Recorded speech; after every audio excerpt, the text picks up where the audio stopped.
Partnership, भाई partnership क्या होती है ये पढ़ लिया, एडमिशन करा दिया पार्टनर का, रिटायरमेंट करा दी पार्टनर की, डेथ करा दी पार्टनर की। अब बहुत हो गया, अब क्या करना है, अब हमें करना है डिसोल्यूशन।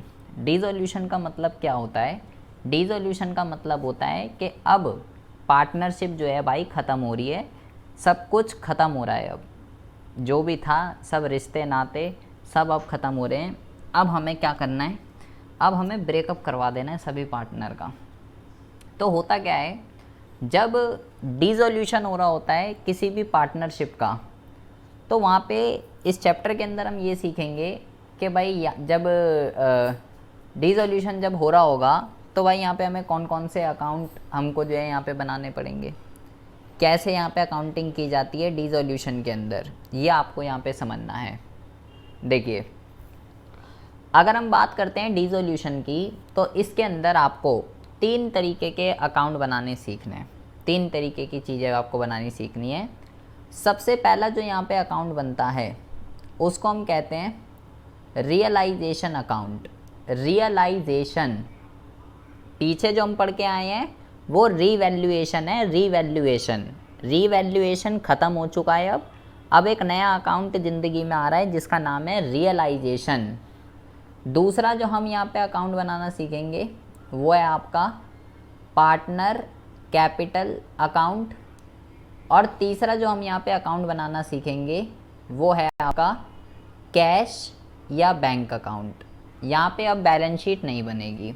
क्यों नहीं बनेगी, क्योंकि अब बेटा साझेदारी का अंत हो रहा है, साझेदारी अब ख़त्म हो रही है। तो भाई जब सब कुछ ख़त्म हो रहा है तो फिर बैलेंस शीट यहाँ पे नहीं बनेगी। क्यों नहीं बनेगी उसके रिगार्डिंग हम बात करने वाले हैं। आपको बस मेरी एक बात ध्यान से समझनी है, मैं जो यहाँ पे समझा रहा हूँ सिर्फ 10 मिनट आपको अगर समझ में आ गया तो आपको इस चैप्टर में कोई भी दिक्कत नहीं होने वाली है।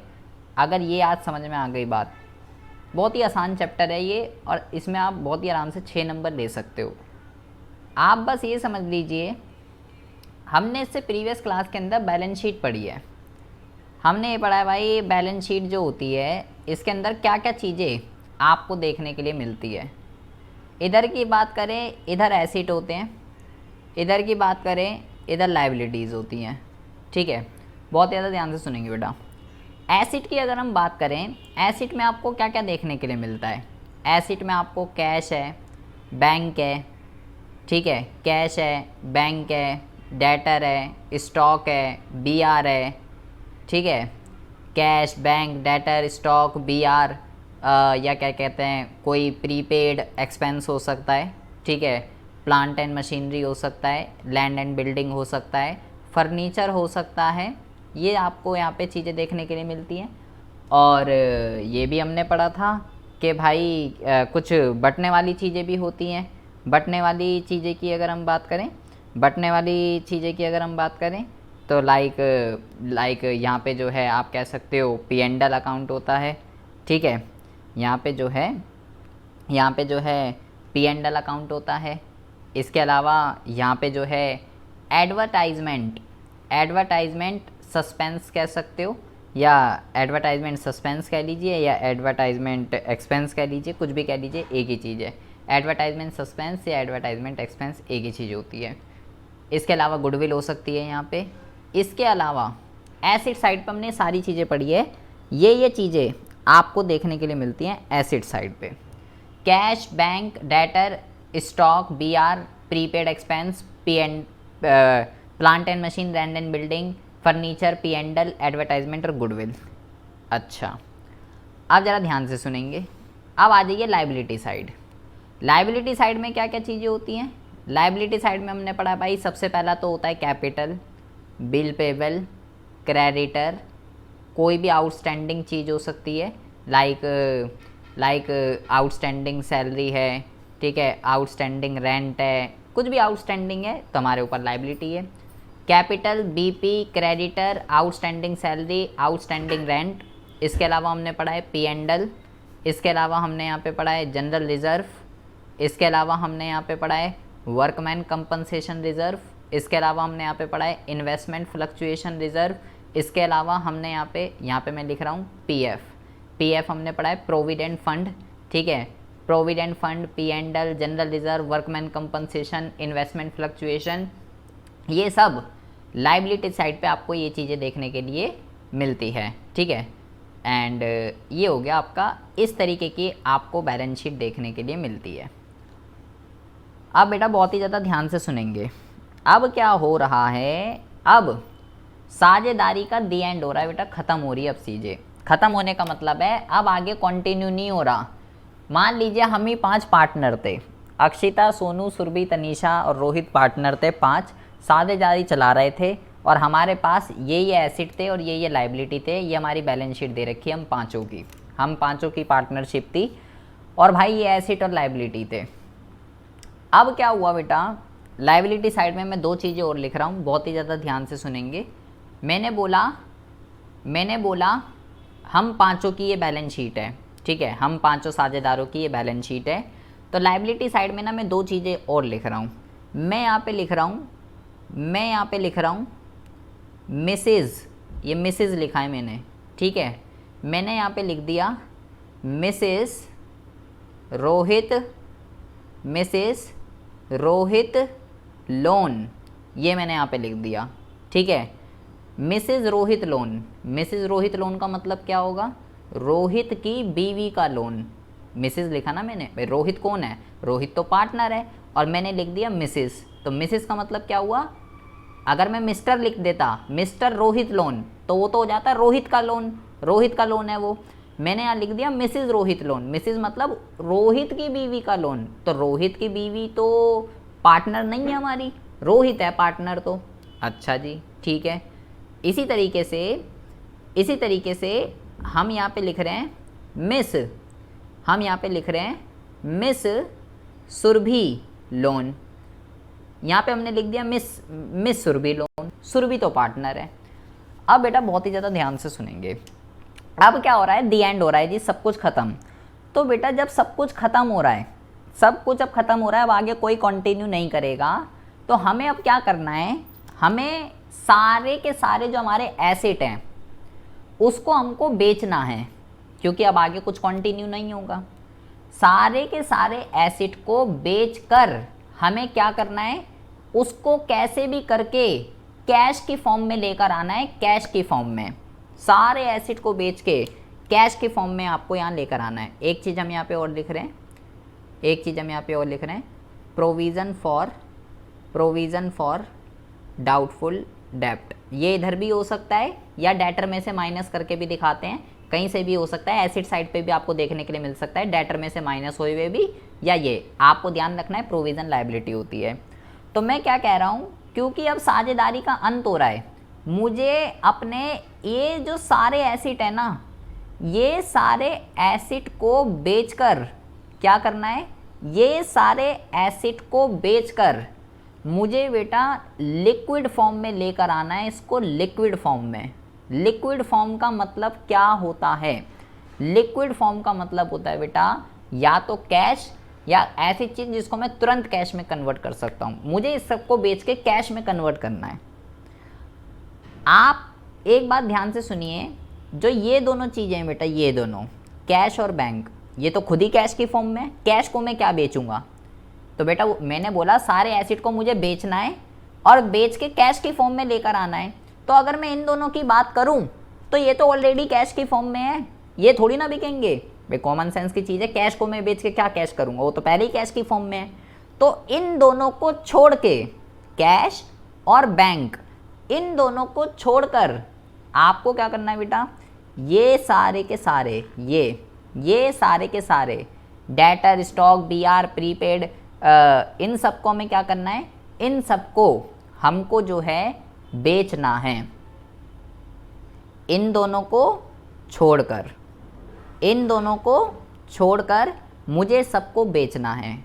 और 2 चीज़ें और बेटा, P&L और एडवर्टाइजमेंट, ये क्या है, ये तो बेटा बटने वाली चीज़ें हैं, इसको भी छोड़कर ये कहाँ बटेंगी, ये पार्टनर कैपिटल अकाउंट में बढ़ती हैं ओल्ड रेशो के अंदर। तो एसिड साइड पे 4 चीज़ों को छोड़ना है आपको, 4 चीज़ें, कैश, बैंक, P&L और एडवर्टाइजमेंट सस्पेंस अकाउंट।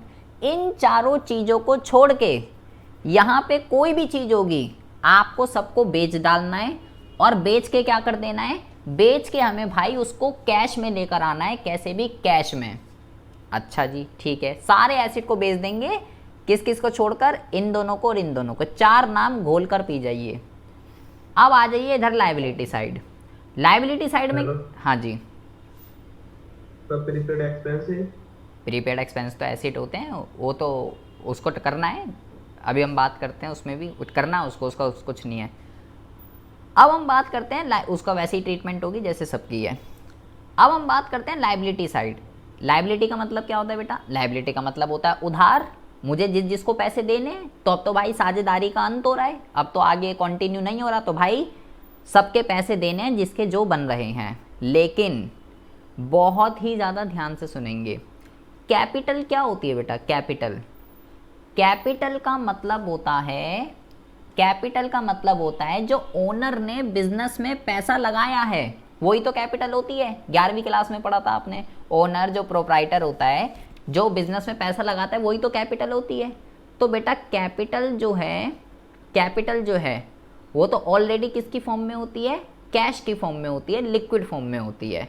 तो आपको क्या क्या ध्यान रखना है, ध्यान से सुन लीजिए, इसको आपको ट्रांसफ़र नहीं करना, जहाँ जहाँ मैं बोल रहा हूँ इसको छोड़कर, कैपिटल को नहीं करना, इसको भी, इसको हम पे नहीं करते।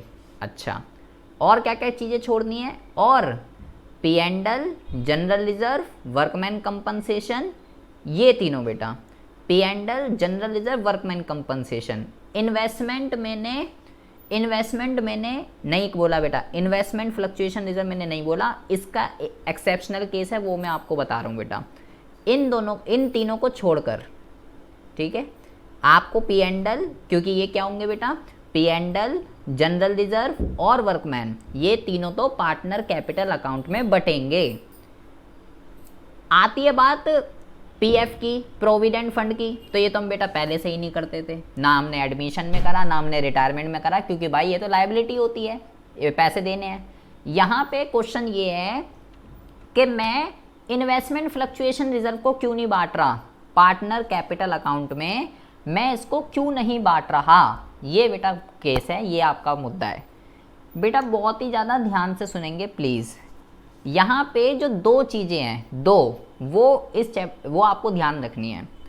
पहला जो है बेटा प्रोविज़न फॉर डाउटफुल डेब्ट, और दूसरा है इन्वेस्टमेंट फ्लक्चुएशन रिजर्व। आपको पहले तो ये पता होना चाहिए प्रोविज़न फॉर डाउटफुल डेब्ट क्या होता है। तो आपने बोला कि भाई डेटर पे हमें जितना डाउट होता है ना कि इतने रुपए के हमारे डेटर हैं और इतना पैसा हमारा डूब सकता है, तो हमें उस पर डाउट है, तो हम उस पर प्रोविज़न बना लेते हैं, उसको प्रोविज़न फॉर डाउटफुल डेब्ट कहते हैं। मतलब बेटा ये जो प्रोविज़न है ये आपके डेटर के अगेंस्ट में क्रिएट होता है, जो प्रोविज़न है वो डेटर के अगेंस्ट में क्रिएट होता है, और डेटर बेटा एसेट होते हैं। तो आप, और इसी, अब आ जाइए इन्वेस्टमेंट। इन्वेस्टमेंट फ्लक्चुएशन रिजर्व क्या होता है, क्यों बनाते हैं हम, पीछे वाले चैप्टरों में हम बहुत ही भली बात पढ़ चुके हैं कि अगर मेरे इन्वेस्टमेंट की मार्केट वैल्यू अगर डिक्रीज हो जाती है, जैसे मान लो मैंने अपनी बैलेंस शीट में दिखा रखी है कि भाई मेरी इन्वेस्टमेंट तो 2 लाख रुपए की है और पता चला उसकी मार्केट वैल्यू हो रही है 1.5 लाख रुपए, तो मेरे को तो 50,000 का लॉस हो जाएगा। तो मेरी इन्वेस्टमेंट की मार्केट वैल्यू डिक्रीज होने से जो लॉस होता है, उस लॉस से बचने के लिए मैं IFR बनाता हूँ। मतलब ये जो IFR है ये किसके अगेंस्ट में क्रिएट हुआ है, इन्वेस्टमेंट के अगेंस्ट में क्रिएट हुआ है, ये इन्वेस्टमेंट के अगेंस्ट में। दिमाग की बत्ती जरा खोलेंगे, आपको बेटा ये चीज़ ध्यान रखनी है, कोई भी रिजर्व, हमारे सिलेबस में फिलहाल अभी IFR है, और कोई भी प्रोविज़न जो किसी एसेट के अगेंस्ट में क्रिएट हुआ है, जैसे कि प्रोविज़न फॉर डाउटफुल डेब्ट किसके अगेंस्ट क्रिएट हुआ है, डेटर, और डेटर तो एसेट होते हैं। IFR किसके अगेंस्ट में क्रिएट हुआ है, IFR इन्वेस्टमेंट के अगेंस्ट में क्रिएट हुआ है, और इन्वेस्टमेंट भी एसेट होती है। कोई भी प्रोविज़न, कोई भी रिजर्व जो किसी एसेट के अगेंस्ट में क्रिएट हुआ है वो बेटा रियलाइजेशन में आएगा, वो रियलाइजेशन अकाउंट में आएगा। वो जैसे ये IFR जो है ये बटेगा नहीं बेटा, ये क्योंकि किसी एसिड के अगेंस्ट में। अब आप बोलोगे भाई तो तूने वर्कमैन कंपनसेशन को क्यों नहीं करा, तो आप खुद सोचो वर्कमैन कंपनसेशन क्या होता है। वर्कमैन कंपनसेशन का मतलब होता है कि मेरी ऑर्गेनाइजेशन के अंदर अगर किसी एम्प्लॉय के साथ मिस हैपनिंग हो जाती है, कोई एक्सीडेंट हो जाता है, तो ओनर उसको कंपनसेट करेगा। तो ये कोई एसिड है, ये तो कोई एसिड थोड़ी है, ये किसी एसिड के अगेंस्ट में थोड़ी ना क्रिएट हुआ, इसलिए वर्कमैन कंपनसेशन रिजर्व बट रहा है। लेकिन आईएफआर क्यों नहीं बट रहा, क्योंकि वो इन्वेस्टमेंट के अगेंस्ट में क्रिएट हुए हुआ है और इन्वेस्टमेंट एसिड होती है। तो जो आईएफआर है वो बेटा रियलाइजेशन में जाएगा, रियलाइजेशन में। और क्यों जाएगा वो मैं आपको बता रहा हूं, क्योंकि ये किसी एसिड के अगेंस्ट में है। WCR क्यों नहीं जा रहा, क्योंकि वो किसी एसिड के अगेंस्ट में नहीं है। वो तो ये है किसी की एक्सीडेंट हो गया तो पैसे दे देंगे, नहीं हुआ तो नहीं देंगे, तो वो तो कोई एसिड है नहीं। जनरल रिजर्व भी कोई एसिड के अगेंस्ट में नहीं है, P&L भी कोई एसिड के अगेंस्ट में नहीं है, इसलिए ये तीनों तो बटेंगे पार्टनर कैपिटल में। आईएफआर नहीं बटेगा बेटा, ये रियलाइजेशन में जाएगा। प्रोविजन फॉर डाउटफुल डेट ये भी रियलाइजेशन में जाएगा। तो यहाँ पे आपको कितनी चीज़ें छोड़नी है, यहाँ पे आपको 5 चीज़ें छोड़नी है बेटा। कौन कौन, सॉरी, आपको यहाँ पे 5 चीज़ें छोड़नी है। पहला 3 तो ये बता दी बेटा मैंने आपको, P&L, जनरल रिजर्व और WCR, और चौथी मैंने बताई आपको बेटा कैपिटल। ये आपको नहीं करनी, रियलाइजेशन में नहीं करनी, इसको छोड़कर। 4 तो ये हो गई बेटा। अब जरा 5वीं समझिए, बहुत ही ज़्यादा ध्यान से सुनेंगे प्लीज़, दिमाग की बत्ती खोल लीजिए। हमने बोला बेटा ये बैलेंस शीट हम 5 बंदों की है, रोहित, अक्षिता, सोनू, सुरभि और तनीषा, ये 5 बंदों की बैलेंस शीट है। यहाँ बेटा मैंने 2 लोगों के लोन लिख रखे हैं। इसका मतलब क्या है बेटा, मैंने लिखा पहला मिस सुरभि लोन, सुरभि तो हमारी साझेदार है, सुरभि तो पार्टनर है, और दूसरा लिखा हुआ है मिसेज रोहित लोन, रोहित की बीवी का लोन। मिस्टर नहीं लिखा हुआ, मिस्टर और मिसेस का बहुत चक्कर है बेटा इस चैप्टर में। आपको ये देखना पड़ेगा पार्टनर कौन है, पार्टनर का नाम क्या है, मेल है फीमेल है, मिस्टर है मिसेज है, बहुत ज़्यादा चक्कर है। तो मैंने तो यहाँ लिखा Mrs Rohit loan, partner Rohit है, और पार्टनर रोहित है और लोन दे रखा है रोहित की बीवी ने। तो रोहित की बीवी का तो बेटा कोई हमारा रिश्ता ही नहीं है पार्टनरशिप के साथ। तो एक बात को गांठ बांध लीजिए कि आपकी बैलेंस शीट के अंदर लोन बेटा एसिड साइड पे भी हो सकता है, लोन लायबिलिटी साइड पे भी हो सकता है, लोन कहीं भी हो सकता है, ठीक है। बेसिकली लायबिलिटी साइड पे ही होगा, ठीक है। तो मैं क्या कह रहा हूं जरा ध्यान से सुनिए, वो लोन जो, हाँ जी सर, ये जो लोन लिखा है लाइफ साइड में, सर ये फर्म ने ही तो लोन लिया है। हाँ, ये लायबिलिटी है फर्म के ऊपर, फर्म ने लोन लिया है, फर्म के ऊपर लायबिलिटी है। फर्म ने रोहित की बीवी से भी लोन ले रखा है और फर्म ने सुरभि से भी लोन ले रखा है, दोनों से लोन ले रखा है, इसलिए लायबिलिटी साइड पे बेटा। तो सुरभि, हाँ बोलो। मिसेज रोहित लोन तो लिख सकते हैं, तो हो सकता है ना किसी। हाँ, रोहित का भी लोन हो सकता है, लेकिन रोहित से नहीं लिया ना, रोहित तो पार्टनर था, रोहित की बीवी से लिया है, रोहित से नहीं लिया। अब देखिए लायबिलिटी 2 तरीके की होती है, एक इंटरनल एक एक्सटर्नल। तो जो सुरभि है, सुरभि से जो फर्म ने लोन लिया वो तो बेटा इंटरनल है, वो इंटरनल लायबिलिटी है। इंटरनल लायबिलिटी किसको कहते हैं, इंटरनल लायबिलिटी उसको कहते हैं जब फर्म पार्टनरशिप के अंदर किसी से लोन ले लेती है। तो सुरभि तो अपनी है क्योंकि हम 5 पार्टनर थे और सुरभि से लोन लिया, इसलिए वो इंटरनल है। लेकिन रोहित की बीवी से लोन लिया तो भाई पार्टनर तो रोहित था, रोहित की बीवी तो नहीं थी, तो वो क्या है, वो एक्सटर्नल है, वो एक्सटर्नल लायबिलिटी है, एक्सटर्नल। तो आपको क्या बात ध्यान में रखनी है, ध्यान से सुन लीजिए। इंटरनल लायबिलिटी, इंटरनल मतलब कि वो लोन जो किसी पार्टनर ने दिया है फर्म को, वो बेटा ट्रांसफर नहीं होगा। कहाँ पे ट्रांसफर नहीं होगा, रियलाइजेशन में, ये ट्रांसफर नहीं होगा, इसको छोड़कर। 5 चीज़ें छोड़नी है आपको। पहला कैपिटल, सबकी कैपिटल छोड़ देंगे, किसी की कैपिटल नहीं लेंगे। P&L, जनरल रिजर्व और वर्कमैन, IFR नहीं है, बार बार कह रहा हूँ, P&L, वर्कमैन और जनरल तीनों। और चौथा है लायबिलिटी साइड में अगर पार्टनर ने लोन दिया है, पार्टनर ने, वो इंटरनल लायबिलिटी है, वो ट्रांसफर नहीं होगी, नहीं होगी, नहीं होगी।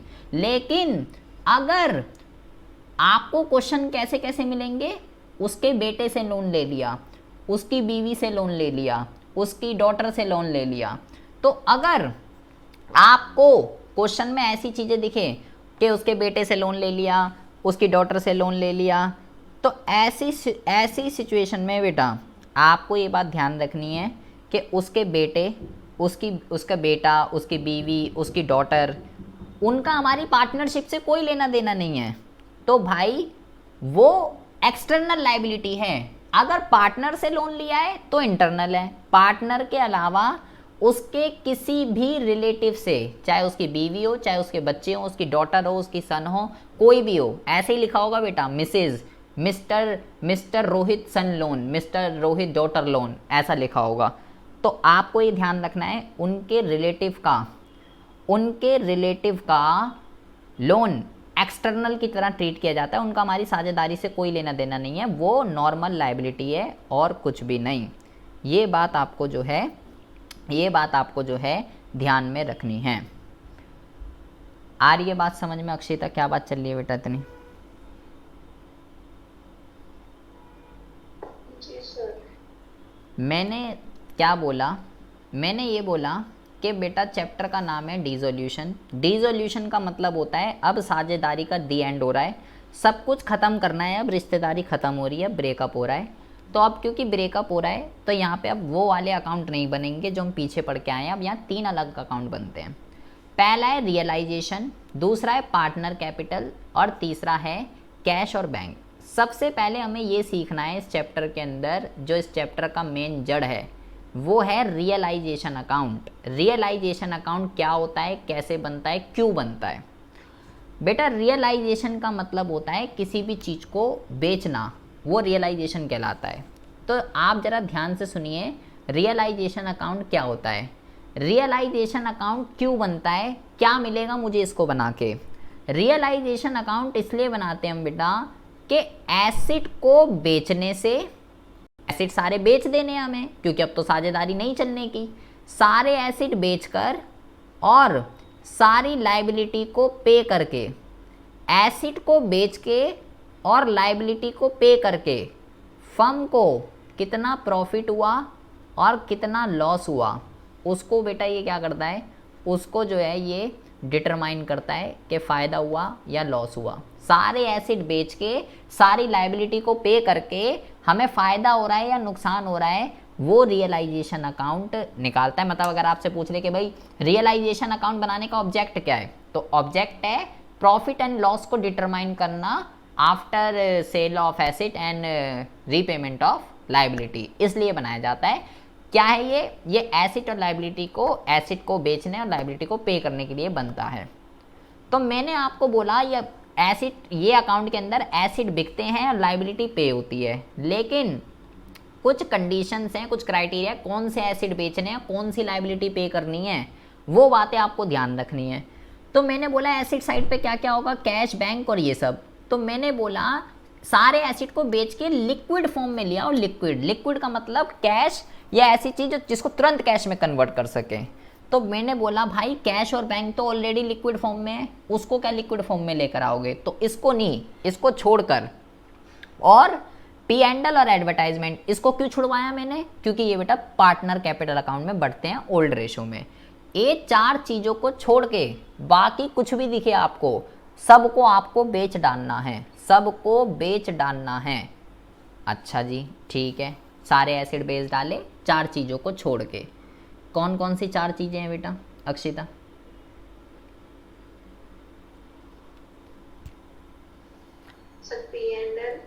हाँ,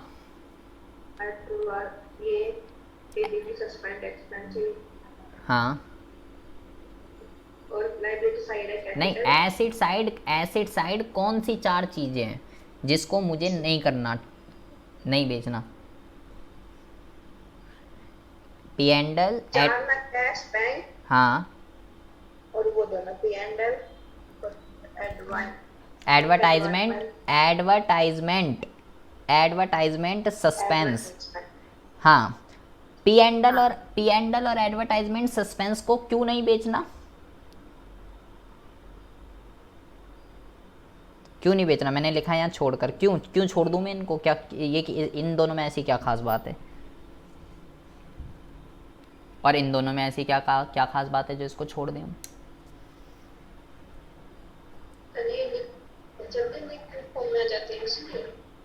तनीषा, आप पी एंडल और एडवर्टाइजमेंट सस्पेंस को क्यों छोड़ना है बेटा, क्या इनमें ऐसी क्या खास बात है?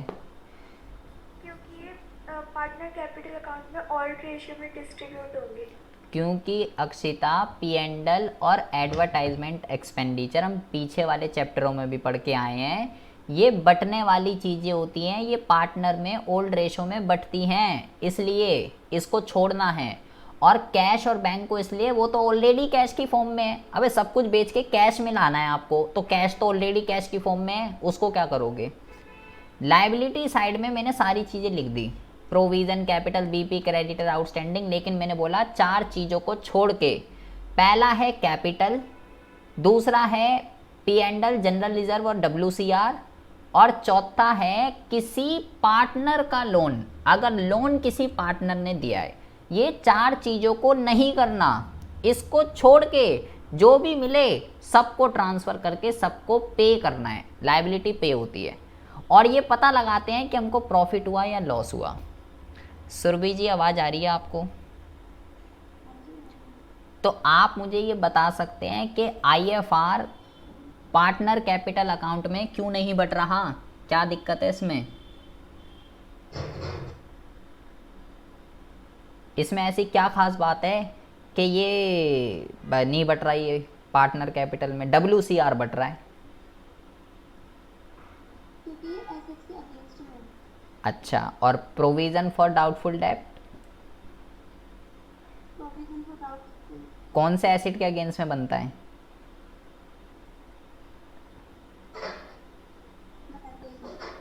अच्छा, IFR कौन से एसेट के अगेंस्ट में बनता है? ये कब बताया ना? हैं? ये कब बताया आपने? ये कब बताया मैंने? ये देखो, अब ये क्या लिखा हुआ है, IFR, ये क्या लिखा हुआ है, इन्वेस्टमेंट के अगेंस्ट में क्रिएट होता है, ये बोल्ड करके ये स्पेशली क्या लिखवाया है कि प्रोविज़न फॉर डाउटफुल डेब्ट डेटर के अगेंस्ट में बनता है। डेटर एसिड होते हैं, इन्वेस्टमेंट एसिड होते हैं, इसलिए ये दोनों किसी एसिड के अगेंस्ट में क्रिएट हुए हुए हैं। प्रोविज़न डेटर के अगेंस्ट में क्रिएट हुआ हुआ है, IFR इन्वेस्टमेंट के अगेंस्ट में क्रिएट हुआ हुआ है, इसलिए इन दोनों को ट्रांसफ़र नहीं करना है। तनीषा जी, आवाज़ आ रही है? Yes sir. कौन सा लोन ट्रांसफ़र होगा, पार्टनर का या पार्टनर के रिश्तेदारों का, किसको छोड़ के? पार्टनर का लोन छोड़ेंगे। पार्टनर का। और अगर क्वेश्चन में उसके बीवी का, उसके बच्चों का लोन दे रखा है तो उसे लिखेंगे। हाँ, वो तो हम, उनका तो हमारी साझेदारी से कोई लेना देना नहीं है, तो उसको जैसे नॉर्मल ट्रीट करते हैं वैसे ही ट्रीट करेंगे। तो ये तनीषा जी, इन 3 चीज़ों को क्यों छोड़ा जा रहा है यहाँ पे, P and L, general reserve, WCR, इसको क्यों छोड़ा जा रहा है इनमें? क्योंकि ये किसी एसेट के अगेंस्ट में नहीं है, और ये पार्टनर कैपिटल अकाउंट में बटेगी ओल्ड रेशो में, इस वजह से। अच्छा, WCR क्या होता है, वर्कमैन कंपनसेशन रिजर्व क्या होता है?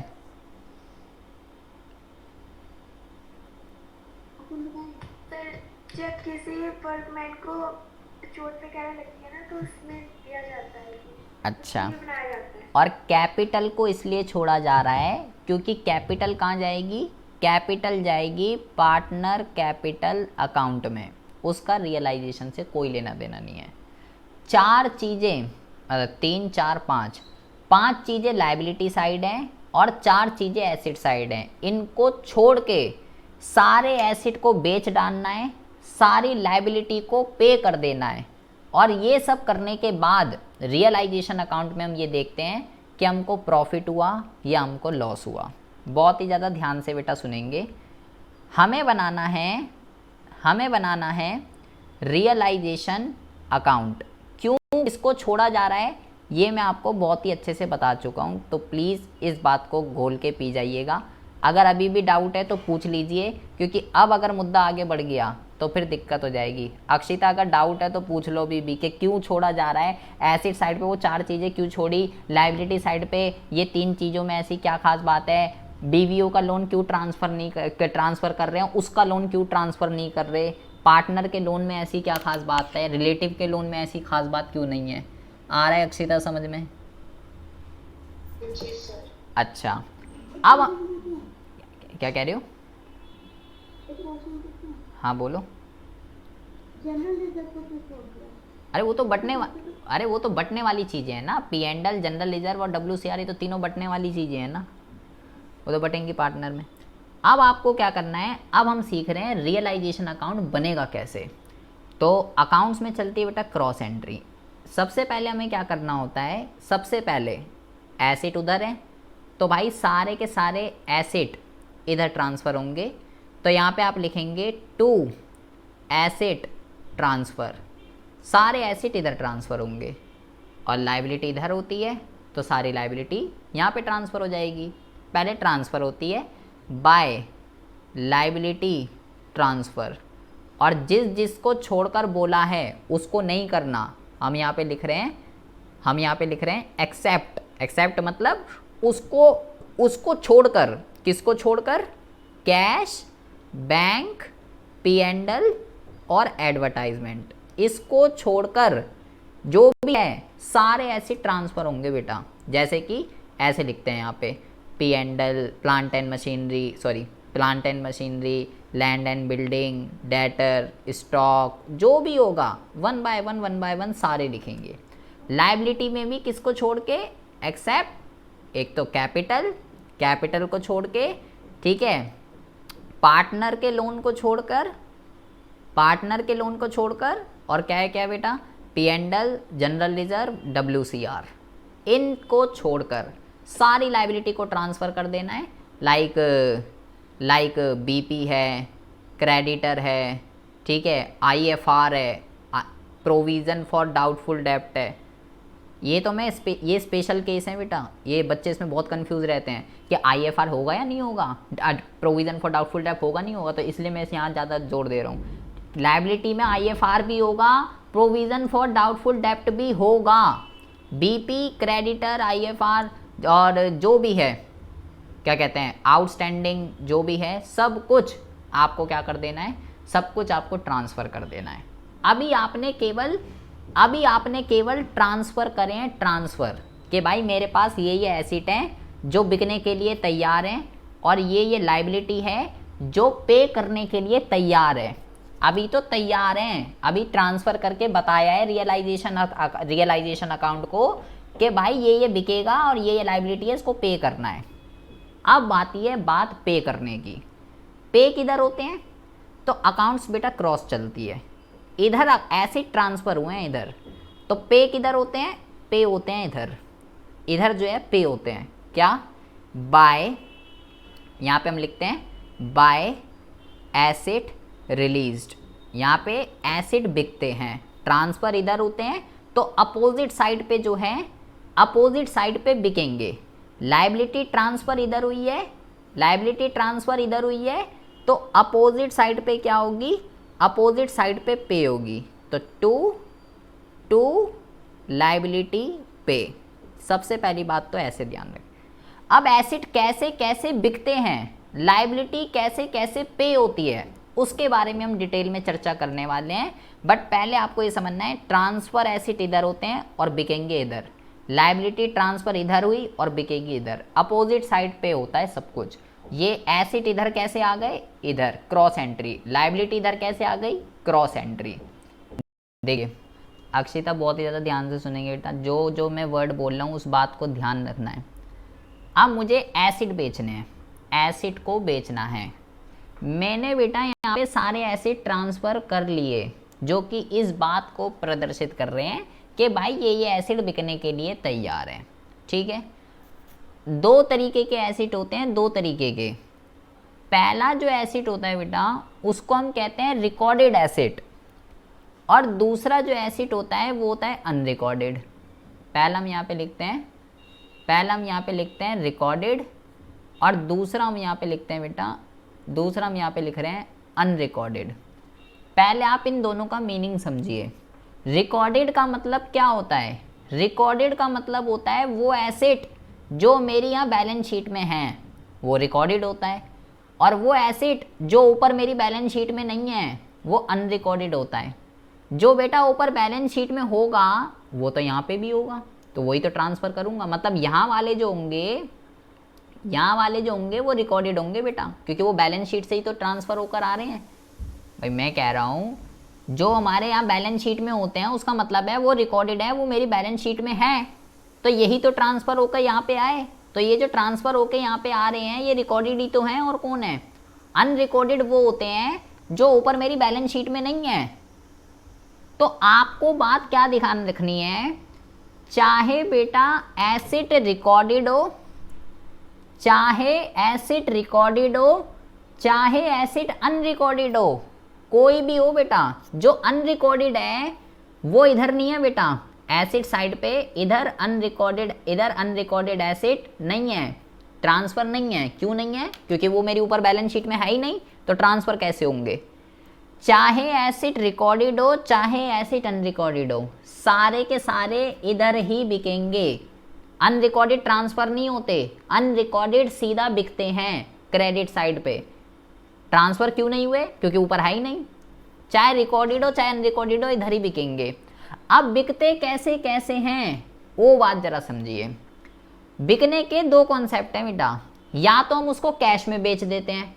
अगर एसेट कैश में बिक रहा है तो हम यहाँ पे लिखते हैं बेटा बाय बैंक या कैश, जो भी आपकी बैलेंस शीट में गिवन है। अगर मैं हिंदी में लिख रहा हूँ, अगर कैश में सेल हो रहा है एसेट तो क्या लिखेंगे? बैंक या कैश। अगर कैश में या बैंक में सेल हो रहा है, जो भी आपकी बैलेंस शीट में होगा। लेकिन ऐसा भी हो सकता है कि कोई एसेट आपका पार्टनर ले जाए। आपको क्वेश्चन में बोला होगा कि भाई इतने रुपए का स्टॉक है और ये तो सुरभि जी ले गई जी, तो साझेदार ले गया। या तो कैश में बिक सकता है एसेट या कोई पार्टनर लेके जा सकता है। अगर कैश में बिक रहा है तो मैं लिखूंगा बाय बैंक। अगर कोई पार्टनर लेकर जा रहा है कोई एसेट तो मैं लिखूंगा यहाँ पे bye partner capital account. Bye partner capital account कब लिखना है? अगर कोई पार्टनर लेके जा रहा है, अगर पार्टनर लेकर जा रहा है तो मैं लिखूंगा पार्टनर कैपिटल। अगर कैश में बिक रहा है तो मैं लिखूंगा बाय कैश। अच्छा ठीक है। अगर आप जरा ध्यान से सुनेंगे प्लीज, अगर कोई एसेट किसी लाइबिलिटी से सेटल हो रहा है बेटा, बहुत ही ज्यादा ध्यान से सुनेंगे क्या कह रहा हूं। कोई एसेट किसी लाइबिलिटी से सेटल हो रहा है, इसका मतलब क्या है? आपको क्वेश्चन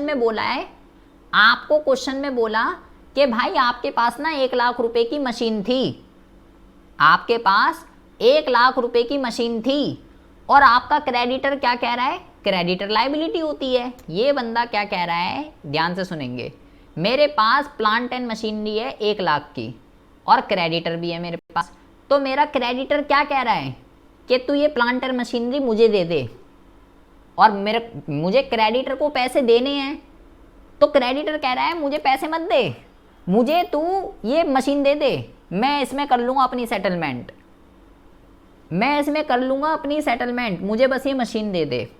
अब इसमें 3 तरीके के सिनेरियो क्रिएट होते हैं, 3 तरीके के। पहला तो ये है बेटा कि क्रेडिटर भी 1 लाख के थे। अगर बेटा क्रेडिटर भी 1 लाख के थे और प्लांट एंड मशीन भी 1 लाख की थी, तो फिर क्या हुआ?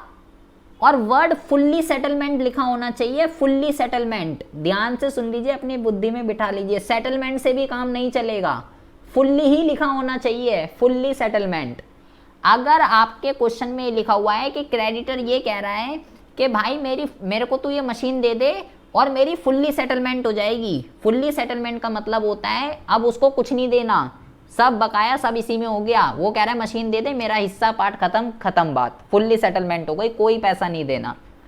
तो इसमें तो बेटा क्या हुआ, इसमें किसी को फायदा नहीं होगा, किसी को नुकसान नहीं होगा, क्योंकि उसको भी 1 लाख देने थे और मेरे को भी 1 लाख की मशीन थी बेटा। कोई एंट्री नहीं होगी, कोई एंट्री नहीं होगी, ना इधर ना इधर ना इधर, हम अपने मन में ही अज्यूम कर लेंगे मशीन बिक गई, क्रेडिटर पे हो गए, इस तरफ कोई भी रिफ्लेक्ट नहीं पड़ेगा। ध्यान से सुन लीजिए क्या कह रहा हूँ। क्वेश्चन में बोला मशीन कह रहा है, क्रेडिटर कह रहा है मशीन दे दे मेरे को, तो मैं ये कह रहा हूँ अगर किसी क्वेश्चन के अंदर कोई लायबिलिटी और एसेट सेटल हो रहे हैं आपस में, तो इधर कोई इफेक्ट नहीं पड़ता। इधर हम मन में ही ऐसे टिक लगा देंगे, हाँ जी मशीन बिक गई और लायबिलिटी पे हो गई, यहाँ कहीं नहीं आएगा अगर कोई एसेट किसी लायबिलिटी से सेटल हो रही है तो। और अगर बेटा अभी तो 1 लाख के थे, अगर बेटा क्रेडिटर 1.5 लाख के होते तो क्या होता? 1.5 लाख वाला क्रेडिटर ये कह रहा है कि भाई मेरी फुल्ली सेटलमेंट कर दे, मुझे तू मशीन दे दे 1 लाख रुपए की, 50,000 फुल्ली सेटलमेंट का मतलब समझिए। अब उसको मुझे 1.5 लाख देने हैं और वो कह रहा है मैं 1 लाख की मशीन में ही राजी हूँ, फुल्ली सेटलमेंट कर दे मेरी, मुझे 50,000 भी नहीं चाहिए, मैं बस तू मुझे मशीन दे दे। तो आप बताइए सुरभि जी, आपको फायदा होगा या नुकसान होगा इस चीज में?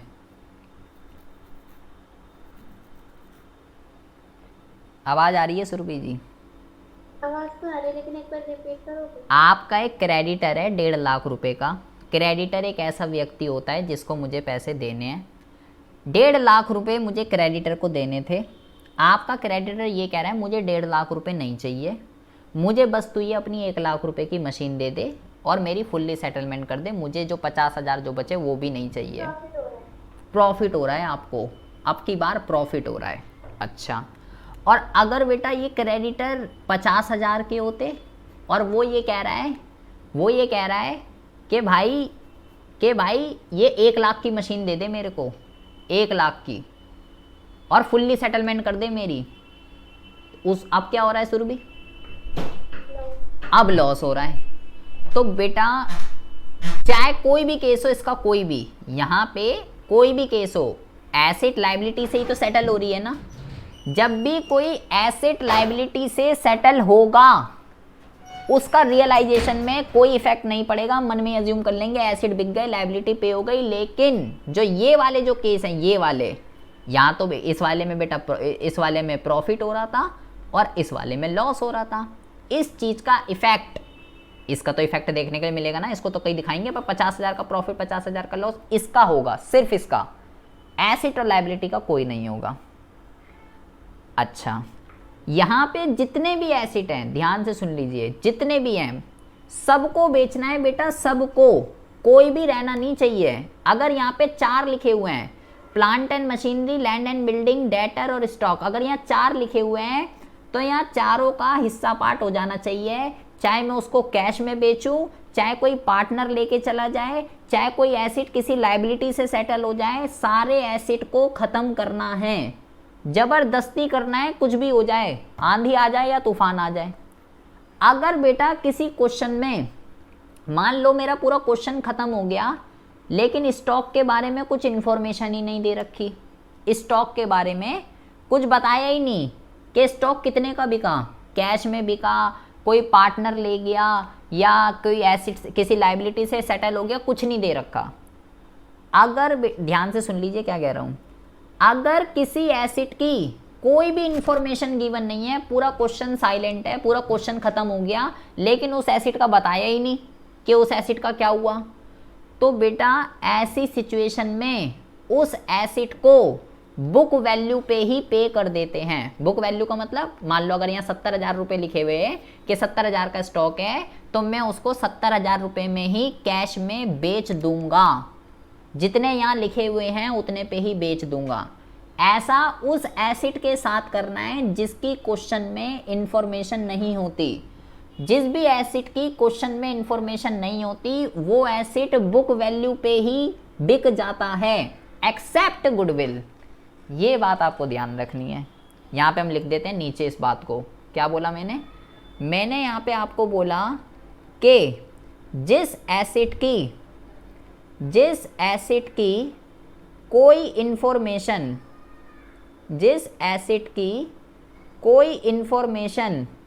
गिवन नहीं होती, उसको हम बुक वैल्यू पर ही बुक वैल्यू कौन सी होती है, जो वो लिखी हुई है बैलेंस शीट के अंदर, जो वो रियलाइजेशन में है वही होती है, उसको हम बुक वैल्यू पर ही बेच देते हैं, लेकिन गुडविल को छोड़कर गुडविल के साथ ऐसा नहीं करना बेटा आपको। गुडविल पे ये रूल लागू नहीं होगा। गुडविल एक एक्सेप्शनल केस है। गुडविल को छोड़कर अगर गुडविल की इंफॉर्मेशन नहीं दे रखी बेटा तो हम मान लेते हैं गुडविल नहीं बिकी। अगर दे रखा है क्वेश्चन में तो ठीक है, ये वाला रूल गुडविल पर एप्लीकेबल नहीं होगा। गुडविल को छोड़ के कोई भी एसेट है, कोई भी यहाँ पे अगर उसकी इंफॉर्मेशन नहीं है तो मैं उसको बुक वैल्यू पे ही बेच दूंगा। लेकिन अगर यहाँ पे मान लो गुडविल भी लिखी है 50,000 और उसकी कोई इंफॉर्मेशन नहीं है तो मैं उसको बेचूंगा नहीं बेटा इधर। अगर क्वेश्चन में दे रखा है हाँ भाई बिक गई इतने की तो ठीक है, अदरवाइज मैं वो वाला रूल गुडविल पे एप्लीकेबल नहीं होगा। सारे एसिड पे जब तक टिक ना लग जाए, सारे एसिड बेचने हैं सारे, जब तक ना बिक जाए लायबिलिटी साइड पे नहीं आएंगे, पहले सारे एसिड को बेचना है। जब सारे एसिड बिक गए ओके है, चाहे वो कैश में बिके, कैसे हो सकते हैं, कैश में बिक सकता है, पार्टनर लेके जा सकता है, या एसिड किसी लायबिलिटी से सेटल हो सकता है। वो मैंने यहाँ क्यों नहीं दिखाया, क्योंकि मैंने बोला वो रियलाइजेशन में नहीं आएगा। मैं अपने मन में ही अज्यूम कर लूंगा, टिक लगा लूंगा। ऐसा कब करना है ये टिक वाला, जब कोई एसिड किसी लायबिलिटी से सेटल हो रहा है तो मैं अपने मन में ही मान लूंगा हाँ ये वाला एसिड बिक गया और ये लायबिलिटी पे हो गई। इसका यहाँ पे कोई इम्पैक्ट नहीं पड़ने वाला जब कोई एसिड किसी लायबिलिटी से सेटल होती है। तो चाहे एसिड रिकॉर्डेड है चाहे एसिड अनरिकॉर्डेड है, सब यहीं बिकेंगे, चाहे वो अनरिकॉर्डेड ही क्यों ना हो यहीं बिकेगा। यहाँ पे नहीं अनरिकॉर्डेड लेकिन यहाँ बिकेगा। अनरिकॉर्डेड का मतलब ये होता है कि वो मेरी बैलेंस शीट में नहीं है, वो भले ही मेरी बैलेंस शीट में नहीं है लेकिन वो बिकेगा यहीं, चाहे रिकॉर्डेड हो चाहे अनरिकॉर्डेड हो। वो कैश में भी बिक सकता है, वो पार्टनर भी लेके जा सकता है, उसका कुछ भी हो सकता है। जो रूल रिकॉर्डेड पे एप्लीकेबल होगा वही रूल अनरिकॉर्डेड पर भी एप्लीकेबल होगा। वो अनरिकॉर्डेड भी कैश में बिक सकता है, अनरिकॉर्डेड भी पार्टनर लेके जा सकता है, अनरिकॉर्डेड भी किसी लायबिलिटी से सेटल हो सकता है। तो इसका कोई वो नहीं है कि एसिड रिकॉर्डेड है या एसिड अनरिकॉर्डेड है। ये बात आपको जो है घोल कर पी जानी है। अक्षिता कुछ समझ में आ रही है या ऊपर से जा रही है?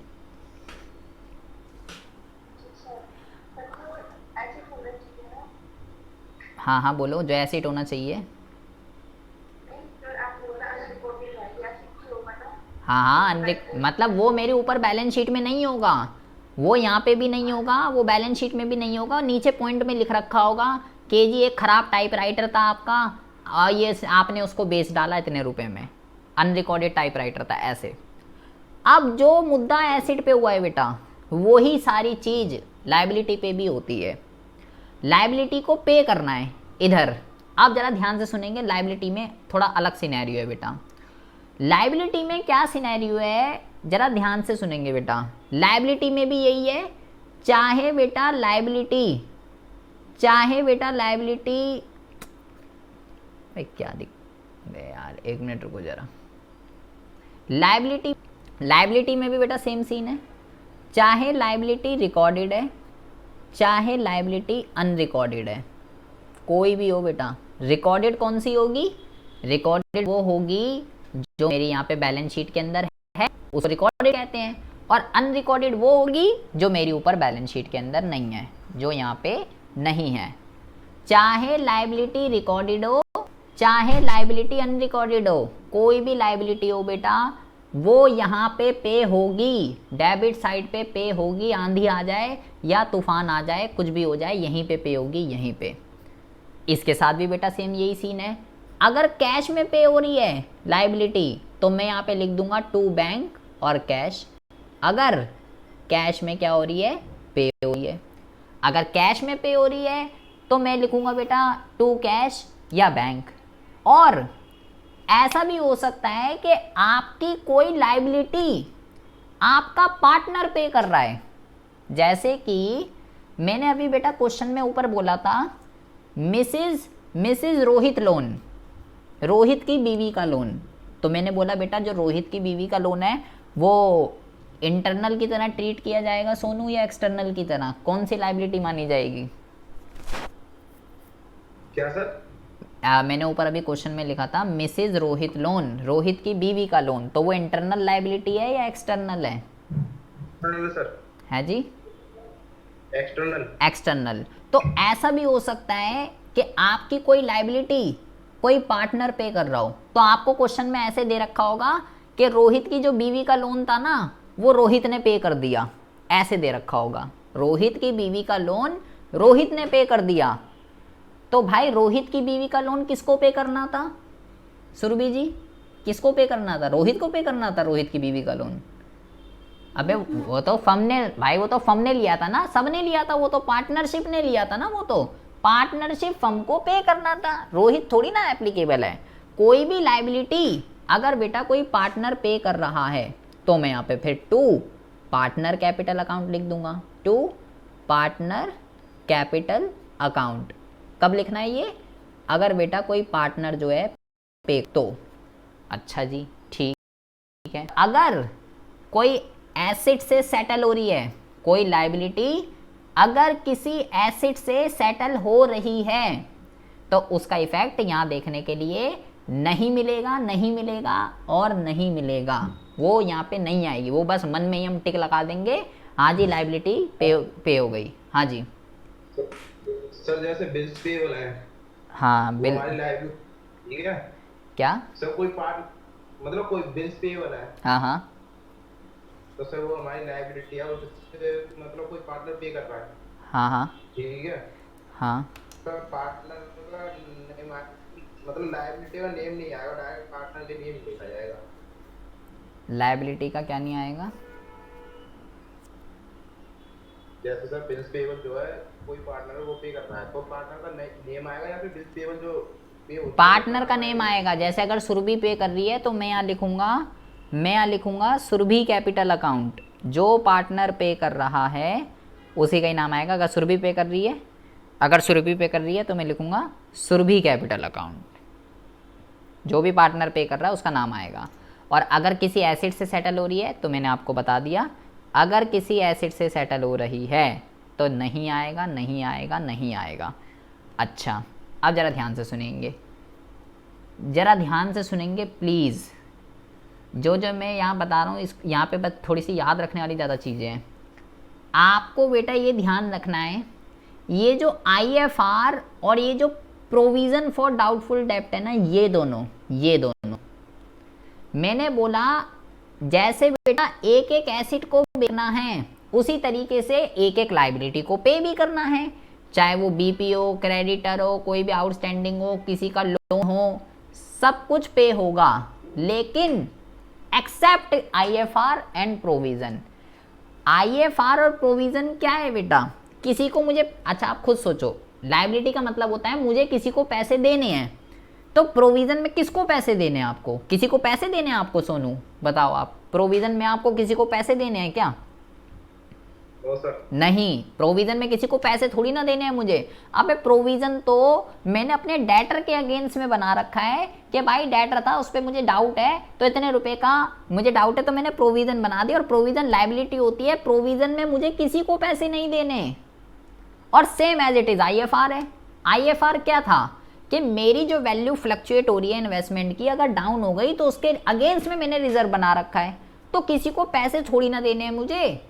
आपको ये बात ध्यान रखनी है, ये दोनों जो है ना, ये इसके स्पेशल केस हैं, स्पेशल।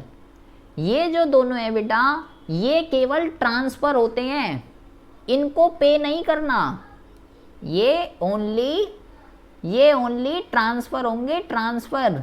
हम यहाँ बोल्ड करके लिख रहे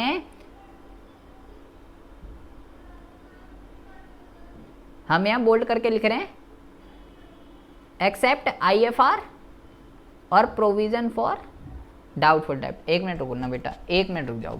हम यहाँ बोल्ड करके लिख रहे हैं एक्सेप्ट IFR और प्रोविज़न फॉर डाउटफुल डेब्ट, ये दोनों को पे नहीं करना। ना इनकी इंफॉर्मेशन क्वेश्चन में दे रखी होगी कि भाई ये इतने का था और ये इतने का, ये नहीं होगा बेटा। इन दोनों की कोई इन्फॉर्मेशन नहीं होगी, ये बस ट्रांसफ़र होंगे और कुछ नहीं। इन दोनों को छोड़कर, इन दोनों को छोड़कर ये बस ट्रांसफ़र होंगे यहाँ, बाकी कोई भी है बेटा, चाहे वो किस लोन, लोन कौन सा लोन बेटा, पार्टनर का नहीं, एक्सटर्नल वाला। एक्सटर्नल लोन ट्रांसफ़र होगा, एक्सटर्नल, इंटरनल नहीं।